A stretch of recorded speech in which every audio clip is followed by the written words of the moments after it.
నమస్తే. ఇన్నాళ్ళు నన్ను సపోర్ట్ చేస్తూ, ఎంకరేజ్ చేస్తూ మీ ప్రేమని నాకు అందిస్తున్న ప్రతి ఒక్కరికి కృతజ్ఞతలు. అలాగే ఈ వీడియో కూడా ఖచ్చితంగా మీకు ఉపయోగపడుతుంది. లైక్, షేర్ అండ్ సబ్స్క్రైబ్ చేసి మీ సపోర్ట్‌ని నాకు అందించండి. అలాగే ఈ వీడియో పట్ల మీకున్న అభిప్రాయాన్ని కామెంట్ సెక్షన్‌లో కామెంట్ చేసి తెలియజేయండి. ఇప్పుడు వీడియోని చూద్దాం. నమస్తే. Welcome to our channel. నేను పద్మిని. ప్రస్తుతం మనతో పాటు ప్రముఖ ఆధ్యాత్మికవేత్త, వాస్తు జ్యోతిష పండితులు నెట్టెల ఫణి భాస్కర్ శర్మ గారు మనతో పాటు ఉన్నారు. మాట్లాడదాం. నమస్కారం అండి. బాగున్నారా? నేను బాగున్నానండి. నర్మదా పుష్కరాలు వస్తున్నాయి అంటే దాని అర్థం గురువు మారుతున్నారు అని. మే 1వ తారీఖు గురువు వృషభ రాశిలోకి వెళ్ళబోతున్నారు కాబట్టి సంవత్సరం కాలం పాటు ఆయన అక్కడే ఉంటారు కాబట్టి ద్వాదశ రాశులకి కూడా ఇచ్చేటటువంటి ఫలితాల గురించి ఒక్కసారి మీ ద్వారా తెలుసుకోవాలనుకుంటున్నాను. అయ్యో తప్పకుండా. గురుడు అంటే సంక్రమణం అనేటువంటిది కొన్ని గ్రహాలకి మాత్రమే చెప్పారు. ఉదాహరణకి రవి మార్పు ఉందనుకోండి, మేషం, కర్కాటకం, లేకపోతే తుల, లేకపోతే మకరం, ఈ సంక్రమణాలకి ప్రాధాన్యత ఎక్కువ. కర్కాటక సంక్రమణం దక్షిణాయనం, మకర సంక్రమణం ఉత్తరాయణం, అలాగే తులా సంక్రమణంలో ఉన్నప్పుడు కార్తీక మాసం, మేష సంక్రమణంలో ఉన్నప్పుడు వైశాఖ మాసం, చాలా ప్రాశస్త్యమైనటువంటి రోజులు. అలాగే మకరంలో ఉన్నప్పుడు కూడా ఈ కావేరీ నదిలో స్నానం చేయమంటారు. మరలా అటువంటి ప్రాశస్త్యం కలిగిందే గురుడి యొక్క మార్పు.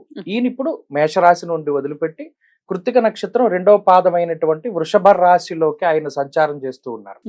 గురుడు మార్పు అనేటువంటిది చాలా ముఖ్యం. ఎందుకంటే ఈ దేవగురు అయినటువంటి బృహస్పతి ఒక రాశిని వదిలిపెట్టి వేరే రాశిలోకి వెళ్ళినప్పుడు ఈ నది అనేటువంటి దానికి ప్రాముఖ్యత వస్తుంది. ఎలా దానికి అనుసంధానం అయ్యింది అంటే పూర్వపు కాలం ఋషులు ఏం చేశారంటే ఏ నదిలో ఎప్పుడెప్పుడు శక్తి ఉంటుంది అనేటువంటి దాన్ని పసిగట్టి అది ఒక గ్రహం మార్పు ద్వారా కలుగుతుంది అనేటువంటి దానికి అనుసంధానం చేసుకుంటూ వచ్చారు. ఇప్పుడు తులారాశిలో రవి ఉన్నప్పుడు కావేరీ నదిలో చేసినటువంటి స్నానానికి ప్రాముఖ్యత ఎక్కువ. ఆ శక్తి అంతా ఆ నదిలో ఉంటుంది. అలాగే మకర సంక్రమణం జరిగినప్పుడు ప్రయాగలో చేసేటువంటి స్నానానికి ప్రాశస్త్యం ఉంటుంది. అలా ఒక్కొక్క కాలానికి సంబంధించినటువంటి రహస్యాన్ని వాళ్ళు గ్రహానికి ముడిపెట్టి చెప్పారు. ఇప్పుడు గురుడు ఉన్నారు, యజన కీర్తి గృహ కాంచన పుత్ర వస్త్ర అశ్వాది కారకుడు గురుడు. ఆయన చాలా కారకత్వాలు ఇస్తారు. గురుడు జాతకంలో బాగా లేకపోతే నీచని పొంది ఉంటే అసలు సంతానమే కలగదు అని. సో ఒక్కొక్కళ్ళ జాతకంలో గురుడు నీచపడి ఉన్నా, గురుడు ఇబ్బంది పెట్టే స్థానాల్లో ఉన్న సంతానం అనేటువంటిది కూడా ఆలస్యం అవుతుంది. నర్మదా నదికి ఒక శక్తి వస్తుంది. ఎప్పుడు 1వ తారీఖు నాడు మధ్యాహ్నం 1 గంట, సరిగ్గా 1 గంటకి ఆయన వృషభ రాశిలోకి అనగా కృత్తిక 2వ పాదంలోకి వెళుతున్నప్పుడు ఆ ముక్కోటి దేవతలు వచ్చి ఆ నర్మదా నదిలో స్నానం చేస్తారు. ఆ స్నానం చేయడం అంటే ఎందుకు చెప్పారంటే ఆ విషయాన్ని, ఆ నదికి ఆ శక్తి వస్తుంది అనేటువంటి విషయాన్ని చెప్పడం జరిగింది. సో ఎప్పుడైతే ఆ పుష్కరుడు ప్రవేశించినటువంటి టైం నుండి మనం స్నానం చేస్తామో 12 రోజుల ఎఫెక్ట్ ఉంటుంది కాబట్టి ఈ 12 రోజుల పాటు ఆ నదికి ఒక ప్రత్యేకమైన పవర్ ఉంటుంది. అందులోనూ అఘమర్షణ స్నానం అనేటువంటిది చెప్పారు. అనగా ఏదైనా ఒక నదికి గాని, పుణ్యనదికి గాని, పుష్కరానికి గాని వెళ్ళినప్పుడు సంకల్పపూర్వకంగా స్నానం చేయాలి. సంకల్పం చెప్పుకోకుండా చేస్తే అది మలమర్షణ స్నానం అవుతుంది. అంటే శరీరాన్ని శుద్ధి చేసుకోవడమే అవుతుంది కానీ అఘమర్షణ ప్రయోజనం ఉండదు. ఎలా సంకల్పం చెప్పుకోవాలి? ఉదాహరణకి మనం అక్కడికి వెళ్ళినప్పుడు మన జన్మాంతరాల్లో చేసినటువంటి పాపాలను పోగొట్టుకోవడానికి మయ ఆలోచిత అనాలోచిత సమస్త దుష్కర్మ దోష నివారణార్థమనో, లేకపోతే జనరల్ గా మనం ప్రతిరోజు చెప్పుకునేటువంటి సంకల్పం ఏదైతే ఉంటుందో ఆ సంకల్ప పూర్వకంగా చెప్పాలి. అలాగే మనం ఇప్పుడు ఏం చెప్తాం, మేము గోదావరి జిల్లాలో ఉంటే మేరోహ దక్షిణ దిగ్భాగే శ్రీశైలసి ఈశాన్య ప్రదేశే అంటాం. అలాగే అక్కడ ఉన్న వాళ్ళైతే ఆ సంకల్పం చెప్పుకోవాలి. అలా ఏదైనా ఒక బ్రాహ్మడు అక్కడ లోకల్ గా ఉండేటువంటి వారిని వాళ్ళు చక్కగా జరుగుతుంది, శాస్త్రోక్తంగా అది అఘమర్షణము అన్నారు. అంటే పాపాలని పోగొట్టేటువంటి స్నానము. అక్కడ దాకా వెళ్ళలేని వాళ్ళకి ఇంకో ప్రత్యామ్నాయం ఉందా? ఉంటుంది. ఏదైనా మంత్రపూర్వకంగా చేయొచ్చు. గంగే యమునే కృష్ణ గోదావరి సరస్వతి మనం చెప్తాం. లేదా అక్కడికి వెళ్ళిన శక్తివంతులు ఎవరైతే ఉంటారో వారు చాలా మంది ఇప్పుడు సహాయం చేసే ప్రవృత్తి ఉన్నారు.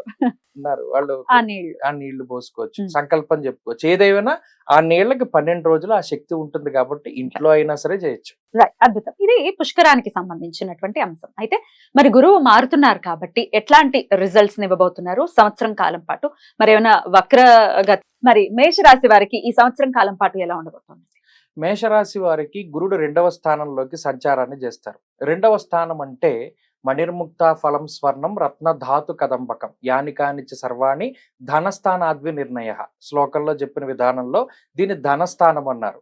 ఇదే నేత్రస్థానము, ముఖస్థానము, కుటుంబ స్థానము, వాక్ స్థానము, ఇన్నన్నిటికీ సంబంధించిన స్థానం. అందులో దేవగురువైన బృహస్పతి ఉండడం చాలా అదృష్టం.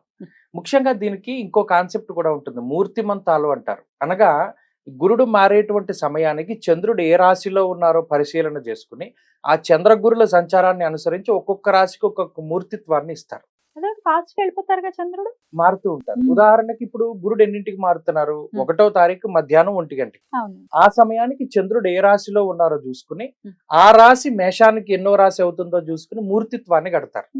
సో ఈ మూర్తిత్వాల వల్ల అంటే సువర్ణమూర్తి, రజతమూర్తి, తామ్రమూర్తి, లోహమూర్తి అని 4 రకాలు ఉంటాయి. ఏ మూర్తి అవుతున్నారు మేషరాశి వారు? మేషరాశి వారికి ఆయన తామ్రమూర్తిగానే సంచారం ఇస్తారు. అనగా అక్కడ రిజల్ట్ ఎంత పర్సెంట్ వస్తుంది అన్నది కూడా మనం అంచనా వేయొచ్చు. వేసుకోవచ్చు. మ్మ్.